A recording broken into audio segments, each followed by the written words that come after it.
Good morning. It's Sunday, October 13th, and this is the Georgia Gang. I'm Russ Spencer in for Lori Geary. A second hurricane in 2 weeks devastates the southeast. We'll look at the potential political impact of the 1-2 punch of Helene and Milton. The state Supreme Court reinstates Georgia's abortion law as it considers its constitutionality, what that might mean at the ballot box. And the Board of Regents calls on the NCAA to ban transgender women from women's sports, as Republicans spend millions on political ads focusing on transgender issues. Melita, Phil, Theron, and Brian are here. The debate and discussion begin right now. From the Fox 5 studios, the Georgia Gang starts now. Early voting begins in Georgia on Tuesday, and we begin this morning with the state election board, which seems to make news every day. A judge rejected a Democratic lawsuit this week trying to force Governor Kemp to launch an ethics investigation of the 3 MAGA members of the state election board. Judge Earl Glanville said there had to be an official investigation first, that citizen complaints about the 3 members Donald Trump has praised are not enough. Separately, the Fulton County Election Board doesn't want the state board to assign election skeptics to monitor the election there. And even some Republicans say the board has overstepped its authority with its new certification rules, potentially undermining confidence in the system.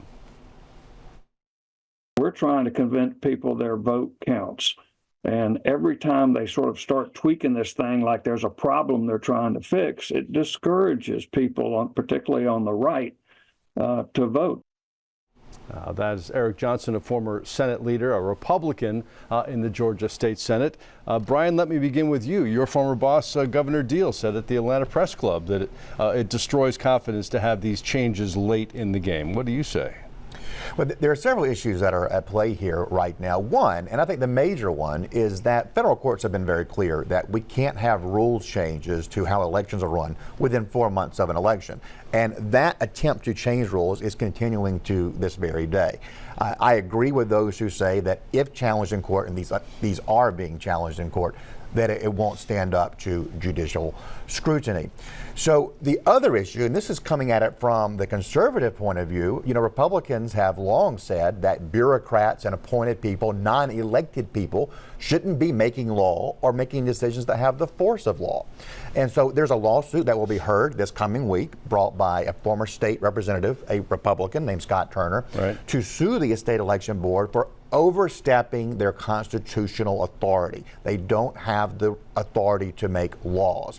I think that will be heard and will be heard favorably. Okay, Theron, some Republicans say this is about election integrity, pit bulls for transparency, the president called. Well, I agree with former Governor Nathan Deal. We should not be changing election rules this close to an election. Brian just did a pretty good job of telling you kind of what the Republicans are saying, not all, but mostly of them. And then you're also going to have this hearing. And so what I was saying, Russ, from day one, is that, look, I think that if you can show me fraud, if you can show me that there's this wave of fraud that has been committed in Georgia elections, then I can sort of understand why we need to have these conversations. But we know that in 2020, we went through months after the election, all the way up until midway through 2021, and even almost to 2022, with these baseless false claims by the Republicans who lost, saying that there was all this fraud and things that in the voting system. And so I think that what is happening on the state board is disruptive. You've seen a couple counties, a Board of Elections come out to sue the Board of Elections. I said that a couple weeks ago that there were going to be some lawsuits. And so while there is a legal process, I think that ultimately, as we get closer to this election, I just encourage people to just ignore the noise and just make sure you're registered and go out and vote. Phil, is this election denialism run amok? No. And I think Raffensperger, the Secretary of State, changed everything back in 2020. He just went around the legislature and at the last minute did different rules. And of course, we were swamped, the state was, with all these millions of absentee ballot applications. There was no accountability there. All we're saying here, and I think that the mainstream media gets a lot of this wrong, when one of the rules, and I'm sorry that it came in August or whenever, but I think it's a great rule to make sure on the ballot counting and you have the votes match the ballots. If Theron's a poll worker and I'm his supervisor and I'm giving him 1,000 ballots and he's got to take it to the central office, he needs to know that there really are 1,000 ballots there. So my point here is, and Eric Johnson is an old friend of mine who we saw here, the former Senate leader. Eric, I would say you were in the legislature, you make the laws, however, the implementation is carried out with rules, and that's what the Secretary of State and the State Elections Board do. They're doing the rulemaking, and so I think the courts have to be very mindful of the fact that the State Election Board is the final arbiter of the rules.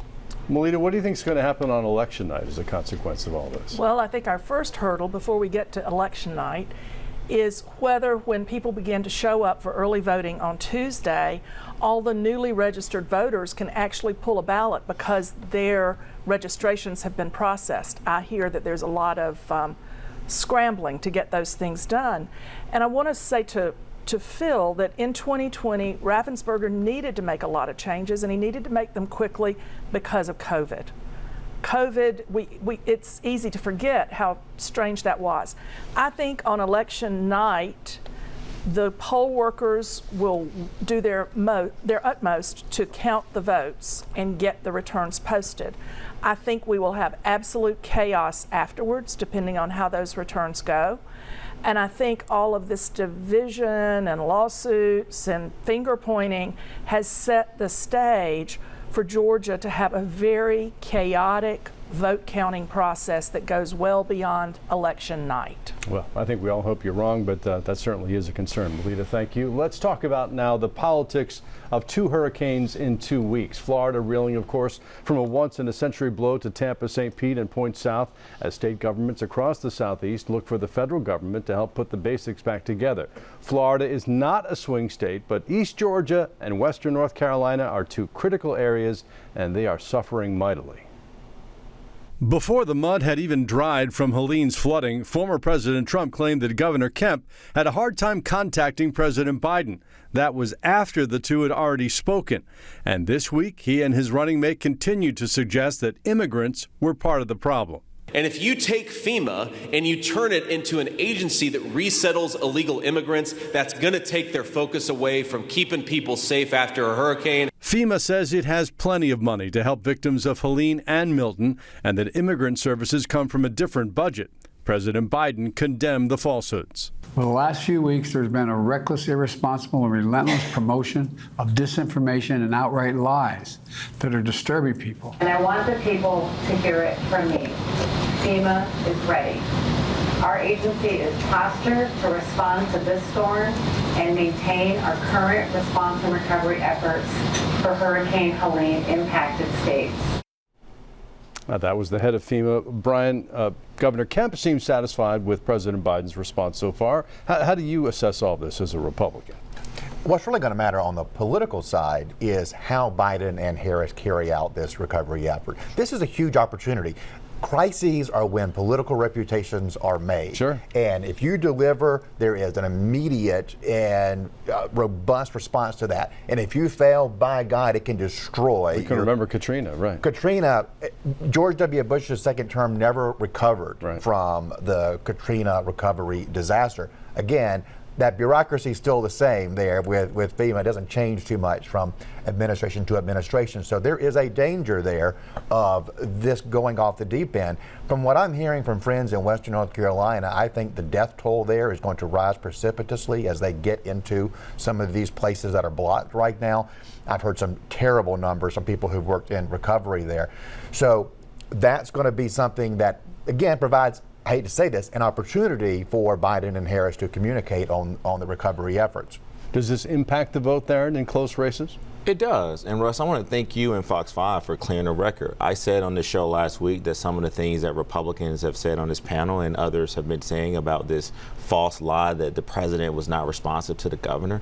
I'm glad that you cleared up that, that we are putting the safety and the mitigating this disaster ahead of politics. And let's be reminded, as you pointed out in your clip, it was President Trump who went to Valdosta, where we hope was just going to go there to offer some help and support during this very tragic time time for Georgia, but instead he politicized it. So I want to commend the president, the vice president, and the governor for focusing on making sure that this actually is a top priority. And people in Augusta, Valdosta, Vidalia, Osceola, Georgia, people are still hurling. What I'm worried about is that if you look at the counties impacted, right, and I was very happy to hear the Secretary of State said that he's going to make sure that people are going to get their absentee ballot applications. Absentee ballots will be delivered. I think UPS is going to step up to help. The people of Georgia deserve that. So I hope that it will not affect turnout. That's why we got to do our part to make sure that people have access to voting, and that we may need to open up more polling places. It was denied for them to extend the voter registration deadline. That was disappointing, but I think people are ready to go vote. Phil, I know you got a lot of people you care about in Augusta who are suffering right now, and the president says this misinformation is hurting folks. Do you see it that way?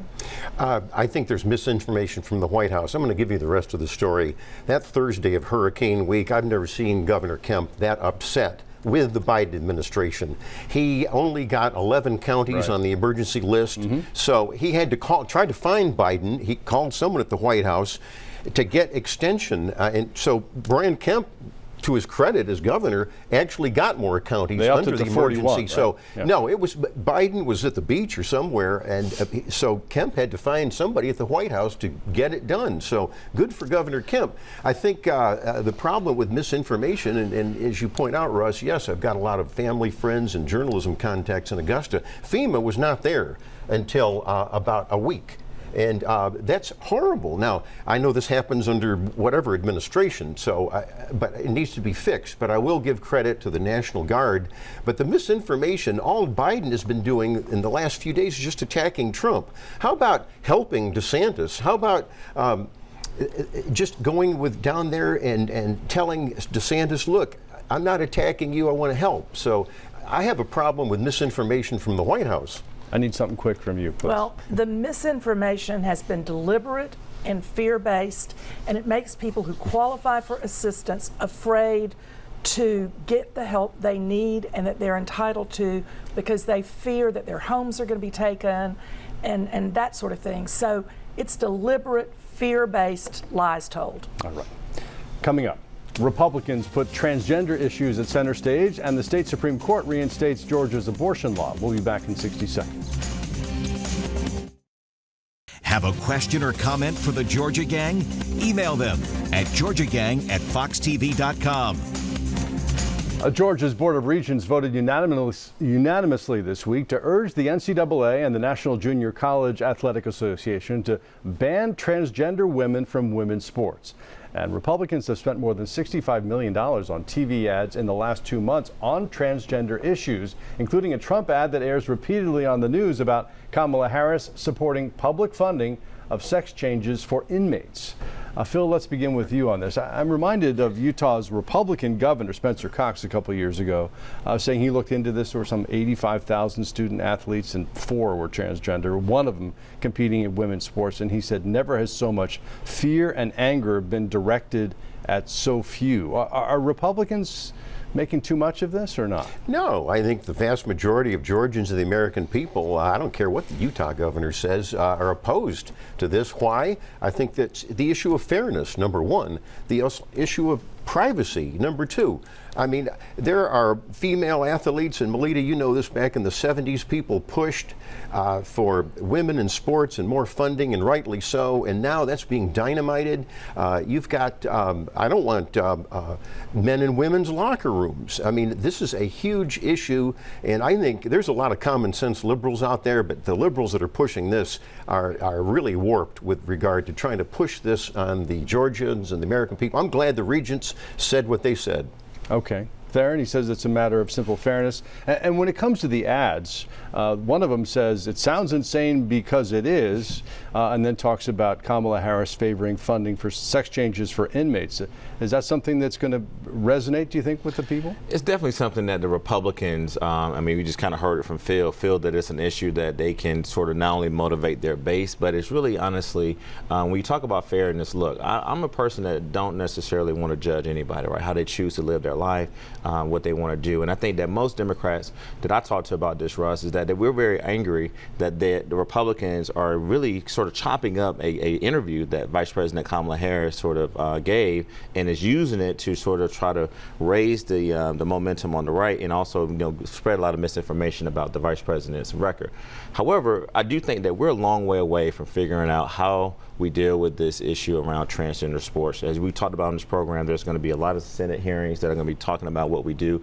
Georgia Tech is kind of front and center with the Board of Regents coming out, like how they handle a former sort of swim meet and what we do going forward. And so I just think that we got to, continue to hear both sides and make sure that both sides get an opportunity to talk about the impacts that this have on families. And also, we know a lot of transgenders across the country, Russ, suffer from mental depression, and a lot of them are having very suicidal thoughts as well.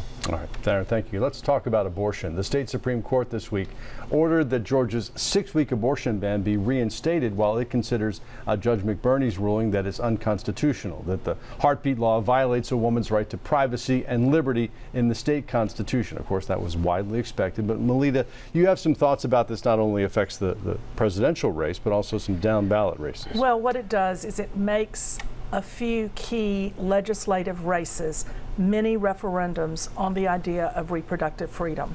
And there are 3 North Atlanta suburban seats where Democrats have very high hopes for flipping. Susie Greenberg is a Democratic candidate, Michelle Kang, and Laura Mervadian. And then there's a second tier of about 5 more seats where Democrats, both male and female, have a chance to flip if the abortion issue, as we believe it will, motivates higher turnout amongst women and young people, because the courts are going against popular opinion by upholding this 6-week abortion ban. So does all this conversation, this continuing conversation, hurt Republicans on the margins or not? What do you think? We've had an election in Georgia, a pretty big one, since that law took effect. And Governor Kemp won by 7 points, a historically wide margin when you consider how competitive our state is right now. So to some degree, these numbers are kind of baked into both sides. Right. Going into the ballot booth this year, Russ, people's main focus is the economy and immigration. Those are what people are driving their votes on, and they trust Republicans more than they do Democrats on those issues. If they asked who do you trust more on abortion, Democrats would certainly win that polling question. No doubt about it. The heartbeat law would not pass a referendum. But people don't go in a presidential race and vote like it's a referendum. All right, Brian, thank you. Coming up, the latest on the BioLab chemical fire and the tragic loss of a man at the center of Rockdale County's response. We'll be right back. Join the discussion on the Georgia Gang Facebook page and watch past episodes on the Georgia Gang YouTube channel. It has been 2 weeks now since the BioLab plant caught fire in Conyers, spewing chlorine, hydrochloric acid, and God knows what else into the air. Residents are angry and afraid of any potential long-term consequences. And this week, Rockdale County Soil and Water Conservation District Supervisor Kenny Johnson collapsed and died at the state capitol after testifying about the exposure. He had complained of shortness of breath. The GBI is investigating the cause of his death. It may very well have been a coincidence, but that's what they're going to look into. Melita, you can certainly sympathize with everyone who lives in that area. Absolutely, and especially condolences to the Johnson family. I think everyone will be following the autopsy results that are expected from the GBI, because people will want to know whether this was maybe a heart attack that was caused by extra stress, or was he overexposed to these toxic chemicals in the line of work. And when you have that many homes that are evacuated after an event like this, and the company involved has a history of similar violations of the codes, and then you have Congress people appealing to the EPA saying that the kind of chemical at this plant somehow falls into a loophole that means it's not as covered as it should be by federal regulations, then this is something that needs to be more closely examined. And I think also we need to remember that the Georgia Environmental Protection Division, that key word protection, the citizens of this state have a right to expect that that agency of state government will protect clean air, clean water from the toxic chemicals. The EPD should be to protect citizens, not to facilitate more industry that might harm citizens. Phil, what's the proper response here? Should that plant move out of Conyers, somewhere more rural? It's a sad day when even as we tape today, you've got people in the 2-mile area of this plant wearing gas masks. I mean, that's not good, and Melita made some good points about that. I think if we could wave the magic wand, we'd want that plant out of there. And I think that it should not be reopening right now. I'm highly critical of both the Rockdale County Commission Chairman, Oz Nesbitt, who really isn't telling that much to the populace. The biolab people, oh, we have a plan to remediate. Well, I don't know what the plan is, and they certainly haven't articulated it. And so I think that, yes, the EPA is investigating, the state EDP is going to be investigating, and I want to hear what they have to say with regard to the remediation and with the long-term effects of what's happening to these residents. Okay. I want to save some time for winners and losers, so I need you to give me 30 seconds. You guys are all smart, have great contacts. What are you going to be looking at between now and Election Day, less than a month away, that might change what is a tight as a tick race here in Georgia? One thing that I'm looking at, I talked on the way here today, Russ, with the world famous Gabe Sterling in the Secretary of State's office, and he pointed out to me that today's electorate in Georgia is almost just below 52% white. That is a historically low margin of the white electorate in this state. If Trump is able to win in Georgia, and we have reason to believe he can win here by a hair, probably will, that means that the Republican coalition is racially diversifying. And so seeing how some of these non-white groups are breaking in the last days is what I'll be looking at. Yeah, Barack Obama talked about that this week. He did, and President Obama looked really good in Pittsburgh, and I think he had a very good message to remind us as Americans that, number one, Trump inherited a good economy for him. So to piggyback on what Brian talked about, I do agree that the economy, immigration, but I'll add one more that I'm looking at. You know, we can't forget, Russ, and you talked about this, and I watched you at night and during the day talk about this tragic shooting that we had at Appalachia High School, Yep. right? We cannot forget that the issue around responsible gun ownership is something that all voters should be concerned about, and it's on the ballot for this election. The second thing I'm going to be looking at, Russ, is that how does early voting go, right? Because one of the things that B-Rob just shared with you is that while a state is actually, the white population is going down, I believe that there's an appeal from the Harris-Walz campaign to a lot of these disaffected white Republican voters. We got to make sure that we turn out that coalition, and the backbone of that coalition are young people, African American, of course women, and Hispanic voters. And so I think that if that group continues to vote and trend in the right way, I think we win the state again. All right, Phil, what do you think? 2 points. The most recent AJC poll indicates that only 77% of blacks in the state of Georgia are for Harris. And Biden, for example, in 2020, that he got 11 percentage points more. Right. So, and Barack Obama, as we're pointing out, is very worried about that. And the Democrats in Georgia ought to be very worried about it. The second one is all pollsters agree there's a silent Trump voter, and there's people who only go to the polls who vote for Trump. They don't really care about anything else we're talking about. And so I agree with Brian. I think Trump can maybe squeak it out by 1 or 2 points here because of those factors. All right, Melita? Well, I think there are also a lot of disaffected Republicans who will never vote for Trump. I think having Obama on the campaign trail in these last few weeks will be wonderful. And I also think that these continuing revelations about Trump's fascination with Putin will, in the end, harm him. All right, thank you very much. I'm so glad I asked you. That was fantastic. Coming up, winners and losers. Time now for the week's winners and losers. All right, we'll begin at your end. Melita? Well, Stride Ahead is an equine nonprofit therapy program in DeKalb County, and it was featured on CNN. And I want to congratulate them for the well-earned national recognition for their service to help veterans, special needs children, and those in a mental health crisis. My loser is the fact that restaurants are still unequally, apparently, according to former Mayor Keisha Lance Bottoms, unequally enforcing their dressing policies, and they just need to stop it. If you've got an apparel policy for a restaurant, do it across the board, but none of this using that as a way to discriminate. Thank you. Bill, what you got? I've got a winner, and she's State Representative Deborah Silcox. She represents parts of Sandy Springs and Buckhead.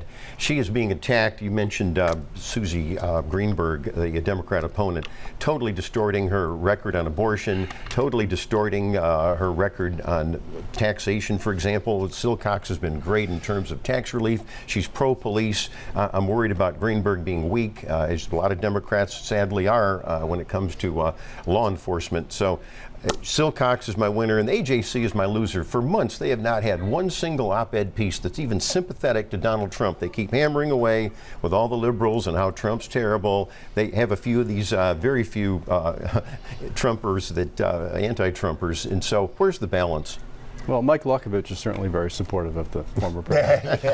All right, real quick, my first winner is going to be Buddy Smith. Brian and I were at the Carter Center this week talking to some folks from WABE, and he's a big fan of the show from Jackson County, Georgia, so thank you for watching. Also, I want to make Melissa Mullinax, a person who I've known for almost 30 years, Chief of Staff for MARTA. She's ending a very successful tenure there. And then lastly, condolences to Judge Thelma Wyant Cummins. Russ is a woman who had over 31 years as a judge at different levels, and we're going to miss her, and condolences to her family. All right, Brian, got to make it quick. My loser this week are those who brought the lawsuit that lost this week, suing Governor Kemp for not opening up an ethics investigation on the state election board members. That is not the right way to go about it. Of course, it's unconstitutional. And my winner is Dr. Charles Bullock at the University of Georgia. And I also spoke to his class this week, and those students were so enthusiastic, so smart. They gave me hope for the future, and Dr. Bullock is a legend. You got the last word.